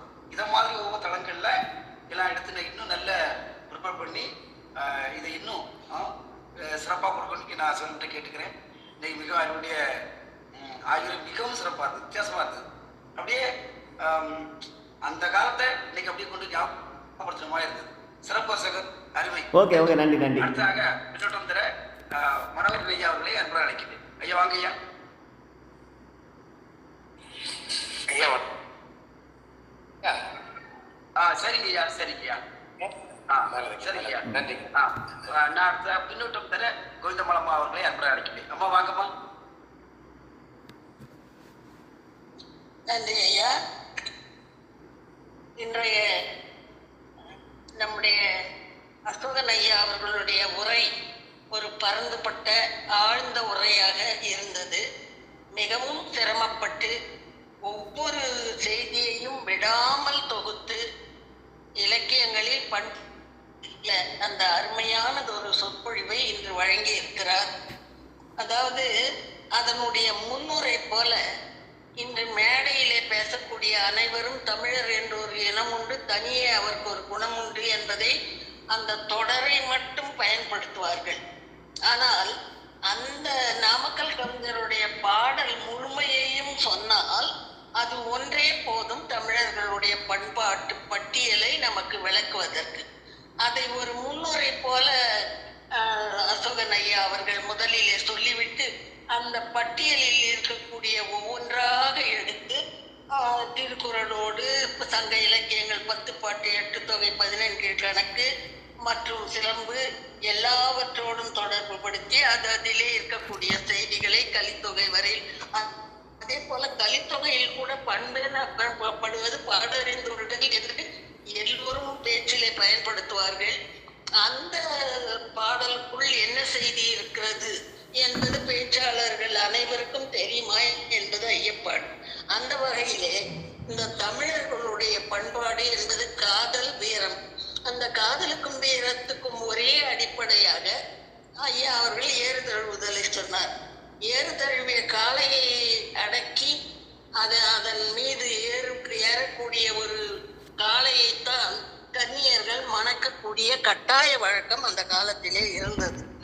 ஒருத்தர் இப்படி பொருத்தி வைக்கக்கூடிய இந்த பெண் பார்த்து பொருத்தி வைக்கும் செயற்கை திருமணம் அந்த காலத்துல இல்லை. அந்த கன்னியானவள் ஒரு காலை வளர்ப்பாள், அதை யார் அடக்குகிறார்களோ அவனுக்கு அவள் மாலையிடுவாள். இந்த பண்பாட்டை நம்ம வீரபாண்டிய கட்டபொம்மன் திரைப்படத்துல அது ஒரு ஊடான ஒரு நல்ல செய்தியாக வைத்திருப்பார்கள். அதே போல அடுத்தது விருந்தோம்பல். விருந்தோம்பலை எடுத்துக்கொண்டால் அது வள்ளுவத்தில் எவ்வாறு கூறப்பட்டு இருக்கிறது என்று சொல்லி ஒவ்வொரு இடத்திலும் அதை எடுத்துக்கொண்டு வந்தார். அப்படி எடுத்துக்கொள்ளும் போது தமிழர் பண்பாட்டிலே விருந்தோம்புதல் எவ்வளவு இன்றியமையாதது என்ற அளவிற்கு சொல்லும் பொழுது, கம்பராமாயணத்திலே சீதை ராமனை பிரிந்திருந்தாள். அப்போ அவள் ராமனை பிரிந்து தன் இளமை வாழ்வு பறி போனதற்காக அவள் வருந்தவில்லை. அவள் எதற்கு வருந்தினாள் என்றால், விருந்தோம்ப முடியவில்லையே என்றுதான் வருந்தினாள். அருந்தமில் அழகு ஆரிட அருந்தும் விருந்து கண்ட போது என்னுருமோ என விமும் என்றுதான் சொன்னார். அதே போல கண்ணகி கோவலன் வந்து குலம் தரும் பெரும்பொருள் குன்றம் தொலைத்தேன் இளம்பாடு நானும் தரும் என்று சொல்லி தலை குனிந்து நிற்கிறான். அப்பெல்லாம் கண்ணகி ஒன்றுமே சொல்வதில்லை. அவனோடு புறப்பட்டு அப்படியே போகிறாள். மதுரை புறஞ்சேரியில இருக்கும்போது சொல்லுகிறாள், அறவோர் கழித்தலும் அந்தனர் ஓம்பலும் துறவோர்க்கு எதிர்தலும் தொல்லோர் சிறப்பின் விருந்தெதிர்கோடலும் இழந்த என்னை என்று போற்றா ஒழுக்கம் புரிந்தீர் அப்படின்னு சொல்றான். அப்பதான் அவனை திட்டுறான். அதே போல அவனுக்கு சமைச்சு பரிமாறும் பொழுது அந்த தமிழருடைய பண்பாடு விருந்தோம்பல் படைத்தல் எப்படியெல்லாம் அவங்க கலை நுணுக்கம் எப்படி இருந்தது அப்படின்றதுக்கெல்லாம் தாள புள்ளின் வாழ்வன் தோட்டம், புல்லு, அதாவது பாய், முடைஞ்ச பாய், பனை ஓலையில தென்னை ஓலையில முடைஞ்ச பாயை போட்டு தண்ணி தெளிச்சு வாழை இலையை பரப்பி அதுல காய்கறிகளை படைத்து அடிகள் ஈண்டே அமுதம் உண்க அப்படின்னு கூப்பிடுறான். அப்படி ஒரு அந்த உணவு படைக்கும் முறை, இது ஒரு பண்பாடு, இதையெல்லாம் சொல்றேன். அதே போல ஐயா அவர்கள் இந்த வாணிபத்தை பத்தி சொல்லும் பொழுது சிறுபான்மைப்படை பெரும்பான்மைப்படை எல்லாத்துலயும் தமிழர்கள் சீனம், சாவகம், கிரேக்கம் இந்த நாடுகளோடு செய்த வியாபார நுணுக்கங்கள், அவர்களுடைய வாணிப போக்கு, படகு கட்டுதல், கப்பல் கட்டுதல், இந்த தொழில்களிலே அவர்கள் சிறந்திருந்தது. அதாவது நாகரிகத்தின் ஒரு கூறுகளாக எடுத்துக்கொண்டால் உண்ணும் உணவு, உடுக்கும் உடை, செய்யும் தொழில், இவை மூன்றையும் சொன்னால் போதும். அந்த வகையிலே தான் உண்ணும் உணவு எப்படி இருந்தது, வேட்டுவர் குல உணவு எப்படி இருந்தது, நாட்டுப்புற மக்களுடைய உணவு எப்படி இருந்தது, மருதத்திணையில எப்படி இருந்தது, இந்த அக வாழ்க்கை புற வாழ்க்கையோடு இணைத்து அந்த உணவு முறை, உடைமுறை, உடையை பற்றி சொல்லும் பொழுது பாம்புரி என்ன பட்டாடை அப்படின்னு பட்டினப்பாலையில சொல்றாங்க. பாம்பு தோலை உரிச்ச மாதிரி அவ்வளவு பளபளப்பாகவும் மென்மையாகவும் மிக நுணுக்கமாகவும் நெய்யப்பட்ட உடைகள் என்று சொன்னால் அப்ப நெசவு தொழில் எவ்வளவு சிறந்திருந்தது அப்படின்றது அந்த ஒரு வரியில விளக்கக்கூடிய முறையிலே அது இருக்கிறது. அந்த தானம் என்று எடுத்துக்கொண்டால், தானம் அந்த சோற்று உருண்டைகளை எடுத்துக்கொண்டு குழந்தைகள் எல்லாம் வரிசையா போறாங்க. குழந்தைகள் இல்ல, இரவலர்கள் போகிறார்கள். ஒரு மன்னனுடைய அரண்மனையில் இருந்து தானம் பெற்றுக்கொண்டு அதை பார்க்கும்பொழுது எறும்பு மழை வர்றதை நினைச்சு இந்த உணவை எடுத்துன்னு போய் வலையில சேர்ப்பதற்காக கொண்டு செல்லக்கூடியது போல அந்த எறும்பு வரிசை மாதிரி அவங்க முடிவில்லாம போயினே இருக்கிறாங்களாம். அந்த அளவிற்கு அவன் தானம் கொடுக்கிறான் என்று சொல்லக்கூடிய வகையிலே தமிழர்களுடைய தானம் விருந்து புறத்ததா தானுண்டல் சாவா மருந்தெனினும் வேண்டற்பாற்றென்று என்று வள்ளுவர் பாட வைத்த அந்த விருந்து ஓம்பலுக்கு அடிப்புலமாக இந்த பாடல்கள் எல்லாம் இருந்திருக்கின்றன என்பதை ஒன்று கூட விடாமல், விளையாட்டு, அவர்களுடைய தொழில், அவர்களுடைய திருமண முறை மற்றும் எல்லா வகையான பண்பாட்டு கூறுகளையும் உள்ளடக்கியதாக ஐயா அவர்களுடைய பேச்சு இன்று இருந்தது. மிக சிறப்பானது ஒரு உரை, ஆழ்ந்து அகன்ற உரை. அவர்களுக்கு அவருடைய கடும் முயற்சிக்கும் உழைப்பிற்கும் தொகுப்புணர்ச்சிக்கும் என்னுடைய பாராட்டுதல்களையும் வாழ்த்துதல்களையும் தெரிவித்துக் கொள்கிறேன். நன்றி, வணக்கம். நன்றி அம்மா, நன்றி அம்மா, நன்றி. அருமை அருமை அருமை அருமை. இது ஒரு ஆய்வுக்கு அடுத்த இன்னொரு ஆய்வு சிறப்பான முன்னோட்டமா எல்லாத்தையும் இன்னும் தெளிவா அசோகன் பேசுனதுக்கு அப்புறம் அதை இன்னும் கொஞ்சம் விரிவா நீங்க எங்களுக்கு சொன்னது உண்மையிலே மிக சிறப்பாக இருந்தது. அருமை அருமை. அடுத்ததாக கற்பகம் அம்மா, கற்பகம் அம்மா என்னோட தெரியுங்களா? சரி, அறிவன் ஐயா வாங்க ஐயா. வாங்க வாங்க. கற்பகம் அம்மா வாங்க. கற்பகம் அம்மா வாங்க. வாங்க வாங்க. வணக்கம். சொன்னீங்க, நான் வேலையா இருந்தேன். இல்லம்மா, நீங்க பின்னோட்டம் தரீங்களா? ரொம்ப அருமையான பேச்சு. அம்மா சொன்னது மாதிரி சங்க இலக்கியம் தொடங்கி பிற்கால இலக்கியம் வரையிலான மனிதர்களுடைய பண்பாடு, வாழ்வியல், இது எல்லாத்தையுமே ரொம்ப அருமையா விளக்குறாங்க. நான் இன்னொரு நாள் இன்னொரு முறை வந்து பேசுறது தொடர்பா. சரிங்கம்மா, சரிங்கம்மா, சிறப்புமா. நன்றி, நன்றி அம்மா, நன்றி, நன்றி. அடுத்த அறிவன் ஐயா வாங்க. நன்றி ஐயா, நன்றி. தமிழர் என்று சொன்னால் 5000 ஆண்டுகளுக்கு மேலாக, அதற்கு முன்னதாகவே இலக்கியம், இலக்கணம் இதெல்லாம் தோன்றியதாக ஒரு கருத்து நிலவுகின்றது. இன்னும் அதற்கு முன்னாலும் கடலுக்கு அடியிலே இருக்கக்கூடிய சில கல்வெட்டுகள் எல்லாம் நாம் அரண்மனையே பார்க்கின்றோம். கடலுக்கு அடியிலே இருக்கக்கூடிய நகரங்களையே பார்க்கின்றோம். அவையெல்லாம் நமக்கு இன்றைக்கு கிடைத்திருக்கின்றன. அந்த வகையிலே ஐயா இன்றைக்கு ஆரியர் ஆட்சி காலத்திலே தொடங்கி கிமு 3850 முதல் 2750 வரை என்று குறிப்பிடுவதாக, அதெல்லாம் 9ஆம் வகுப்பு 10ஆம் வகுப்பிலே படித்த கருத்து. அந்த 500 ஆண்டு கால ஆட்சி ஆரியர் ஆட்சி காலம் என்று சொல்வார்கள். அதனுடைய கலப்பிலிருந்து தொடங்கி இப்போது 2026 வரைக்கும் கிட்டத்தட்ட ஒரு 3000-5000 ஆண்டுகளுக்கு ஒரு கருத்துக்களை சேகரித்து சொல்லியிருக்கிறார் அப்படின்னா, திரட்டி சொல்லியிருக்கிறார் என்று சொன்னால் அவ்வளவு இயல்பான செய்தி. 2 நாழிகைக்கு பேசினார். கிட்டத்தட்ட 2 நாழிகை. ஒரு நாழிகைனா 24 நிமிடம். கிட்டத்தட்ட 2 நாழிகை நேரம் பேசினார். ஆனால் எப்படி பார்த்தாலும் ஒரு 4 மணி நேரம் 5 மணி நேரத்துக்கு மேலே இந்த தரவுகளை திரட்டி இருக்க வேண்டும். மெனக்கெட்டு திரட்டியிருக்கிறார். எங்களுக்கெல்லாம் மிகுந்த மகிழ்ச்சியாக இருக்குது. இந்த மாதிரியான அரங்கிலே நாம மிகப்பெரிய மகிழ்ச்சியா இருக்கு. அந்த கால ஆகியத்திலேயே 4 மணி நேரம் 5 மணி நேரத்துக்கு ஆகியிருக்கும். தாராளமாக ஆகியிருக்கும். அவ்வளவு செய்திகள் எத்தனை இடத்துல இருந்து எடுத்திருக்கிறார். எதையுமே விட்டு வைக்கவில்லை. ஒட்டு மொத்தமா எல்லா வகையான கருத்தையும் எடுத்து அம்மா குறிப்பிட்டது போல அருமையான உரை. மீண்டும் மீண்டும் ஐயா இதே போல ஐயாவும் மற்றவர்களும் எங்கெங்கேயோ இருந்து தரவுகளை திரட்டி கொண்டு வந்து நம்முடைய அரங்கத்தில் நமக்கெல்லாம் அதை வாரி வழங்கி அரங்கத்தை சிறப்பிக்குமாறு அத்துணை அன்பர்களையும் வேண்டி வணங்கி மகிழ்கின்றேன். நன்றி, வணக்கம். நன்றி ஐயா, நன்றி, நன்றி, நன்றி, நன்றி, நன்றி, நன்றி. அருமை. அதாவது அசோகன் வந்து நம்ம தளத்துக்கு வந்து ஒரு வலதுகரம் மாதிரி ஒரு இன்னும் நிறைய பற்றி கொண்டு வருவாங்க. அதாவது ஒரு கமிட்மெண்ட், என்னமும் கரெக்டாக இது நேரத்துக்குள்ள வந்துருவாங்க. இதே போல தொடர்ந்து இன்னும் நிறைய பற்றி உள்ள கொண்டு வரணும் அசோகன். சரி, அடுத்த சரஸ்வதியமா ஏதாவது பேசுறீங்களாமா? வணக்கம் ஐயா. மிக அற்புதமாக ஐயா அவர்கள் உரையாற்றினார்கள். இலக்கியத்தில் உள்ள பல்வேறு கருத்துக்களை, தமிழர் பண்பாட்டுக்கான செய்திகளை எல்லாம் தொகுத்து அருமையா வழங்கினார்கள். அதுவும் முக்கியமா அவர் சொன்ன ஒரு செய்தி என்னன்னா, இன்றைய இளைய சந்ததியினருடைய கடமை என்ன என்பதை எடுத்து சொன்னார்.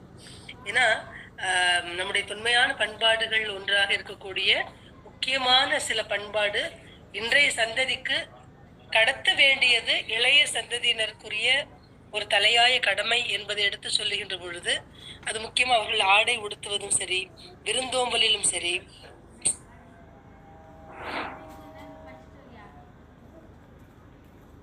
அது எடுத்து அந்த விருந்தோம்பலிலும் சரி, உணவு பழக்க வழக்கங்களிலும் சரி, ஆடை அமைப்பு போன்ற இவற்றெல்லாம் வந்து முழுவதுமாக கொஞ்சம் கண்ணும் கருத்துமாக இருக்க வேண்டும் இன்றைய இளைய சமுதாயத்தில் இளைய சந்ததியினர் என்று எடுத்து சொன்ன விதம் மிக அற்புதம். ஏன்னா தமிழருடைய பண்பாடு வந்து தலைமுறையாக தொடரக்கூடியது இல்லையா? அதனால இன்றைய தமிழ் மொழியை வளர்க்கணும், இலக்கியங்களை கற்று தெளிய வேண்டும், சமூக ஊடகங்கள் மற்றும் பிற அந்த தொழில்நுட்பங்களை எல்லாம் பயன்படுத்தி தமிழருடைய பண்பாட்டு உலகம் முழுக்க பரப்ப வேண்டும் என்ற ஒரு எண்ணத்திலும் கூட இந்த பல்வேறு இலக்கிய செய்திகளை தன்னுடைய அந்த பேச்சில் வைத்து அற்புதமாக உரையாற்றினார்கள். அப்படி அவர் சொன்ன விதம் வந்து இந்த இளைய சந்ததியினருக்கு என்னென்ன செய்யணும், அவர்களுக்கு எப்படி கடத்துவது, நம்முடைய பண்பாட்டை அவர்களுக்கு எப்படி கடத்துவது என்பதை சொன்னதும், இன்றைய இந்த ஜல்லிக்கட்டு இப்பொழுது நடந்து முடிந்த இந்த ஏறுதழுவல் பற்றிய செய்திகளையும் எடுத்து சொன்னார்கள்.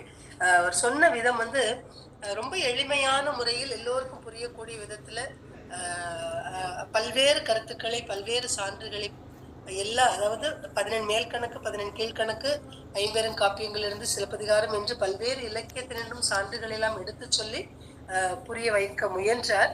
இன்னும் பல்வேறு செய்திகளை அவர் அடுத்தடுத்த நிகழ்வுகளில் அவர் ஆய்வரங்கில் எடுத்து உணர்த்துவார் என்ற எண்ணத்தோடு அவருடைய அந்த ஆவலையும் இன்றைய வரக்கூடிய தலைமுறையினருக்கு நம்ம என்ன செய்யணும் அப்படிங்கறத வந்து எடுத்து சொன்னது ரொம்ப ரொம்ப சிறப்பா இருந்தது. அவ்வகையில் அசோகன் ஐயா அவர்களை பாராட்டி மகிழ்கின்றோம். நன்றிங்க ஐயா. நன்றி அம்மா. நன்றி. மேலும் ஒரு நாள் பேசலாம். அடுத்து இவாஞ்சலின் ஐயா. வாங்க ஐயா, வாங்க வாங்க ஐயா. வணக்கம். இந்த உரையை நான் ஒரு பகுதி தான் கேட்டேன். முதலிலே கொஞ்சம் வேலை இருந்த காரணத்தினால் வெளியே சென்று வருவதற்கு தாமதமாகிவிட்டது. கேட்ட அளவிலே அசோகன் ஐயா அவர்கள் ஒரு சிட்டுக்குருவியைப் போல தன்னுடைய உழைப்பு சிறகை விரித்து சங்க இலக்கியங்களை அணுகி அங்கிருக்கக்கூடிய பண்பாட்டு மணிகளை கொத்தி கொத்தி கொத்தி அதில் இருக்கக்கூடிய அந்த மேல் உமியை எல்லாம் நீக்கி மணியான வார்த்தைகளை வைத்துக்கொண்டு மணியான கருத்துக்களை இன்றைக்கு வழங்கி இருக்கிறார்கள். அதற்கு ஓயாத உழைப்பும் அயராத முயற்சியும் ஆழ்ந்த உள்ளமும் தான் சொல்லுகின்ற கருத்து எல்லோருக்கும் போய் சேர வேண்டும் என்ற ஆவாவும் தான் காரணம் என்றால் அது மிக இல்லை. ஏறுதழுவலை பற்றி சொல்கின்ற அந்த செய்தி கலித்தொகையிலே இருந்து எடுத்திருக்கிறார். இன்றைக்கும் இருக்கிறது. எழுந்தன துகள் ஏற்றனர் மார்பு கவிழ்ந்தன மறுப்பு கலங்கினர் பலர். இதுதான் முல்லைக்கிளி நமக்கு கொடுக்கக்கூடிய சித்திரம். ஆக அந்த நாளிலே வீரம் என்பது எந்த அளவிற்கு மதிக்கப்பட்டது, அதுவும் முளைநிலத்தைச் சேர்ந்த ஆயர்கள் மத்தியிலே அது எவ்வாறு விரவி கிடந்தது. எதற்கும் அஞ்சாத கலங்காத உள்ளத்தவர்கள் அவர்கள். அந்த செய்தியை சொன்ன விதமும் சிறுவஞ்ச மூலம், திருக்குறள், தொல்காப்பியம் எல்லாவற்றிலும் நுணுகி நுணுகி நுணுகி அதை எடுத்து அவர் பாங்காக நமக்கு வழங்கியிருக்கிறார். இன்னும் எவ்வளவோ சொல்ல ஆசைதான் அவருக்குள்ளே இருக்கிறது என்பது தெரிகிறது. கங்கை வெள்ளத்தை ஒரு செம்புக்குள்ளே அடக்கிவிட முடியுமா? தமிழர்களுடைய பண்பாட்டு செய்தியை ஒரு மணி நேர சொற்பொழிவுக்குள்ளே கொண்டு வந்து சேர்த்து விட முடியுமா? அது தொட தொட விரிந்த வண்ணம் இருக்கும், படிக்க படிக்க விருகிய வண்ணம் இருக்கும். ஆனாலும் கூட அவர் முயன்றிருக்கிறார். அந்த முயற்சி அருமையான முயற்சி, நம்ம எல்லாம் ஊக்கப்படுத்துகின்ற அதை எடுத்து அவர் சொல்லுகின்ற பொழுதே அவருடைய கரிசனை உள்ளமும் தெளிவாக வெளிப்பட்டது. இப்படிப்பட்ட பண்பாடு நிறைந்த நாம் நம்முடைய முகவரியை தொலைத்து வேறு ஏதோ ஒரு பண்பாட்டிற்கு அடிமையாகி வாழ்கின்றோமே, இது நியாயமா? உணவு பழக்கம் தொலைந்தது. நம்முடைய பழக்கம் அவிப்பதும் வறுப்பதும், அவ்வளவுதான். என்ன என்பதே நமக்கு ஆகாத ஒன்றுதான். அது விஜயநகர ஆட்சி காலத்திலே இங்கே உள்ளே வந்து விழுந்து விட்டது கடலை எண்ணெய். அன்னைக்கு ஆரம்பிச்சது. ஆனால் நமக்கு பார்த்தீங்கன்னாக்க எல்லாமே அபிச்சித்தம் நீ அதிகப்படியாக நம்முடைய உடவிலே இருக்கும். ஏனென்று சொன்னால் இந்த பகுதி கந்தக பகுதி, வெப்பம் அதிகமாக இருக்கும். இந்த வெப்பத்தை சமாளிக்க வேண்டும் என்று சொன்னால் நீர் சேர்த்தால்தான் இந்த உடம்பு இந்த வெம்மையை தாங்கும் என்பதை அறிந்து முழுக்க முழுக்க உணவு பழக்கத்தை அப்படி அமைத்துக் கொண்டார்கள். காலையிலே எழுந்ததும் நீராகாரம். ஆக இன்றைக்கு சொல்கிறார்கள் அந்த பழைய சோற்றிலே எவ்வளவு அற்புதமான பாக்டீரியாக்கள் இருக்கின்றன, அது அந்த வயிற்றுக்கு எவ்வளவு ஆரோக்கியத்தை வழங்குகிறது. இன்றைக்கு மருத்துவம் சொல்லுகிறது, அதுவும் மேற்கத்திய மருத்துவம் சொல்லுது. அந்த பழக்கத்தை நம்ம தொலைச்சிட்டு எப்படியெல்லாம் மாறிட்டோம் நினைச்சு பாருங்க. அதே போல மாலை நேரம் ஆயிருச்சுனாக்க வடை, அது எண்ணெயில அப்படியே அதை ஊற வச்சு அப்படி கொண்டாந்து வைக்கிறாங்க. மொறுன்னு இருக்கு, சாப்பிடும்போது அது என்னவோ போயிடுது, ஆனால் நெஞ்சை கரிக்கிறது. ஆனால் நம்ம அந்த காலகட்டத்தில் பார்த்தீங்கன்னாக்க அரிசியை வறுத்து கொடுத்தாங்க, இதே போல சிறுதானியத்தை வறுத்து கொடுத்தாங்க. எந்த விதமான கேடும் இல்லை, நல்லா நடந்தாங்க. இப்போ நடையும் தொலைச்சிட்டோம், சாப்பாட்டையும் தொலைச்சிட்டோம். ஆக தலைக்கு எண்ணெய் வைப்பதையே தொலைத்து விட்டோம். எல்லாவற்றிலும் நாம் செல்வம் இருந்தும் செல்வத்தை தொலைத்து வறியவர்களாக அலைந்து வருகின்றோம். இந்த நிலை இந்த மண்ணிலே இனியும் நீடிக்கலாமா? நீடிக்க கூடாதே என்ற ஆதங்கத்திலே விளைந்த அசோகன் ஐயாவின் உரை திக்கட்டும் பரவ எல்லார் உள்ளங்களிலும் இந்த செய்தி சென்று ஒளியை ஏற்றட்டும். ஒரு புதிய தமிழகம் மலரட்டும். பழமையை மிகச்சரியாக பற்றி கொண்டு பழமை காட்டுகின்ற ஒளியிலே இவர்கள் தங்களுடைய வாழ்க்கையை அமைத்துக் கொண்டால் இந்த சமூகம் பாரதி சொல்வது போல உலகிற்கு இது வழிகாட்டும். எல்லோரும் அமரநிலையை எய்தக்கூடிய அந்த உன்னத நிலையை தமிழ் சமூகம் உலகிற்கு வழங்கும். அப்படிப்பட்ட ஒரு அற்புதமான உரையை வழங்கியிருக்கக்கூடிய அசோகன் ஐயா அவர்களுக்கு நெஞ்சார்ந்த நன்றி, வணக்கம். நன்றி ஐயா, நன்றி நன்றி நன்றிங்க. நன்றிங்க. வெகு சிறப்பு. அதாவது மனோகரன் ஐயா, கோவிந்தமாலம்மா போன்ற சான்றோர் பெருமக்கள் அவங்களுடைய பின்னோட்ட கருத்துக்களே இந்த ஆய்வரங்கை முழுமைப்படுத்துவது. அதாவது நீங்க பேச எல்லாமே அந்த தமிழர் பண்பாடுல வெவ்வேறு குணங்கள்ல நிறைய விஷயங்கள் நீங்க ரெண்டு பேரும் பேசிக்கிட்டே இருந்தா இன்னும் நிறைய அது நீட்டிகிட்டே போகும். அவ்வளோ இருக்கு, கேட்டுட்டே இருக்கலாம். இது ஒன்று, அதாவது மீட்டிங் ஆஃப்டர் மீட்டிங் சொல்லுவாங்க. இது ஆய்வுரைக்கு அடுத்த மீண்டும் ஒரு எக்ஸ்டெண்டட் ஆய்வுரை, மிகவும் சிறப்பு. உங்களுடைய பின்னோட்ட கருத்துக்களால் தான் நம்ம இது அரங்கமே நிறைவாகிறது. அருமையா இருந்தது ஐயா, சிறப்பு. இன்று அசோகனுடைய வரையும் மிகவும் சிறப்பாக இருந்து நிறைய தேடல், அவங்களாம் சொன்ன மாதிரி நிறைய தேடல். எங்கெங்கெல்லாம் இவ்வளவு தேடல் எப்படிலாம் தேட முடியும் தெரியல. அருமையான தேடல். சரி, நன்றி நன்றி நன்றி நன்றி, சிறப்பு அசோகன்.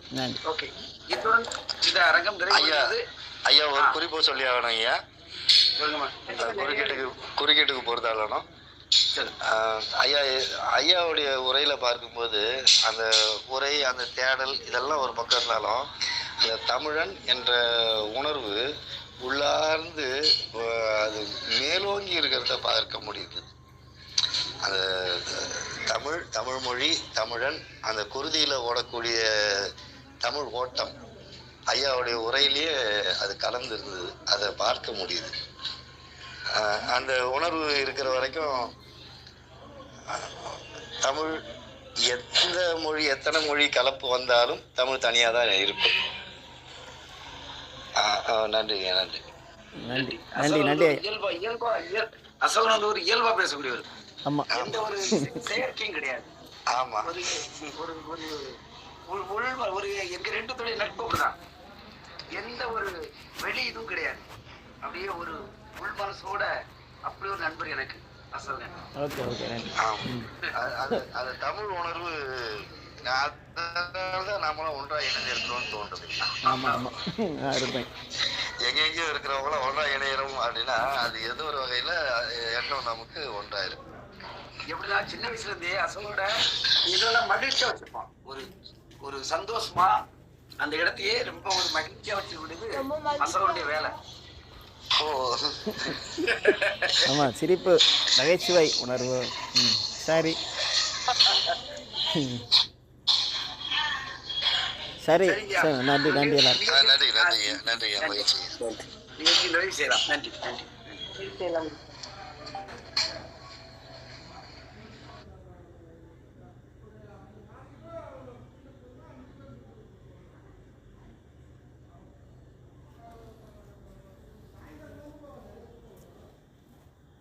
அண்ணே